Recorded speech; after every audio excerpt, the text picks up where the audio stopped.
It is a chilling threat that Hamas has put out, the idea that they would execute hostages if Israel continues to attack and target civilians without warning. In your experience, how credible is that threat?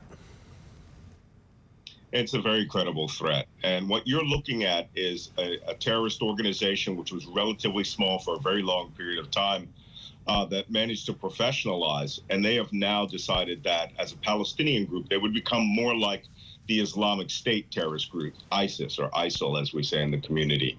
And that means that when they carried out their attack on Israel, they had three major objectives. Number one, reach the nation, kill as many civilians and soldiers as possible to show their strength. Two, kidnap and bring in as many hostages as they could to Gaza to use as a leverage and as human shields. And finally, three, get the Israelis to carry out a massive ground incursion in order to have essentially an apocalyptic battle right there in the streets of Gaza City.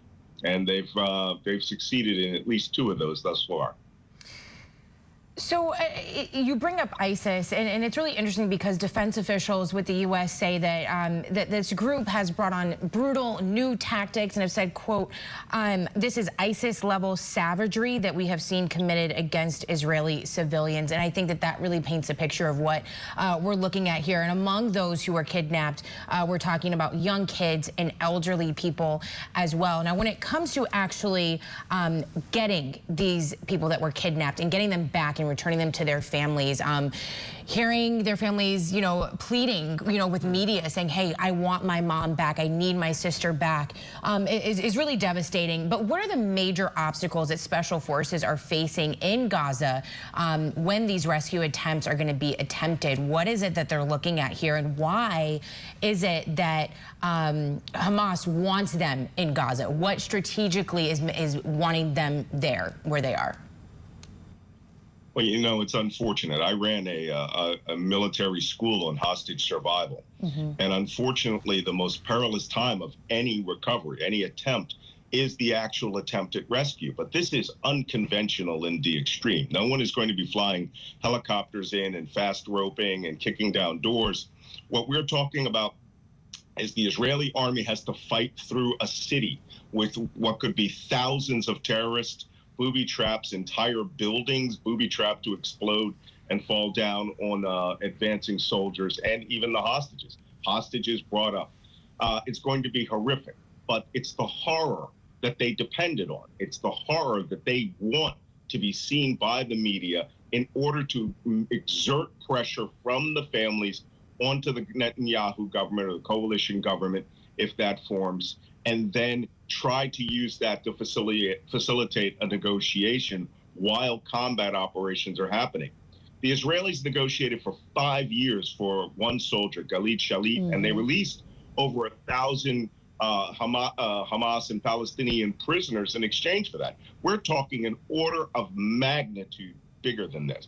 So the only way that I can see that this is going to resolve itself, because, by the way, some of those hostages might be spirited out of Gaza in its entirety to Egypt secretly through the Gaza, the Hamas tunnels and places not even the Egyptian army could find them. So this is going to become an international issue, and it would behoove the Israelis and their allies in the Middle East, particularly Saudi Arabia, the keepers of the two Islamic holy shrines, to bring about an international Arab-based negotiation to try to get as many of those hostages out as possible. But Hamas is going to be horrific, particularly to the captive soldiers, and I God bless all of them.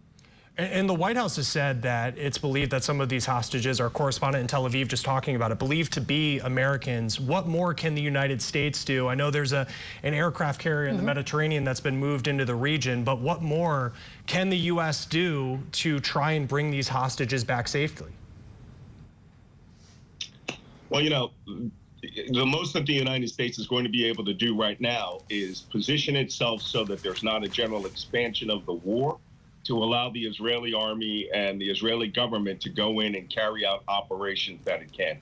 We do not have the capacity in a situation like this, a highly dense urban environment with virtually no intelligence whatsoever, unless something, and you have to be very suspect, by the way, of the intelligence that we might find. We often find these terrorists will set up ambushes by, previewing and allowing you to identify some areas where the hostages might be, in hopes of getting you to come inside there and then trap and kill more soldiers. So the United States is going to be providing strategic balance to Israel so that Hezbollah in Lebanon, the Iranian Revolutionary Guard in Syria, even Russia to a certain extent, which is backing Iran and Syria in this play, will not be able to give any more material support to Hamas. They can also back up the Egyptian army, which is probably closing at this point onto that border to try to close up the tunnels. The United States is just going to be a very, very large stick. That being said, Israel is going to carry out the operations. It is going to be Israeli army soldiers who will be spilling their blood to try to get back these American citizens. We can also be prepared for a possible non-combatant evacuation operation in case this thing goes south and we have an intervention by Hezbollah in Lebanon and thousands more missiles start raining on Israel from every direction. Well, with how highly strategic this attack was carried out and how carefully planned it was for months and months, you have to think that they're thinking about the long game here, just how many lives will be lost in the meantime. Malcolm Nance, former U.S. Naval Intelligence Officer and counterterrorism expert, thank you so much for your expertise. We really appreciate your insight. We'd love to have you back as this continues.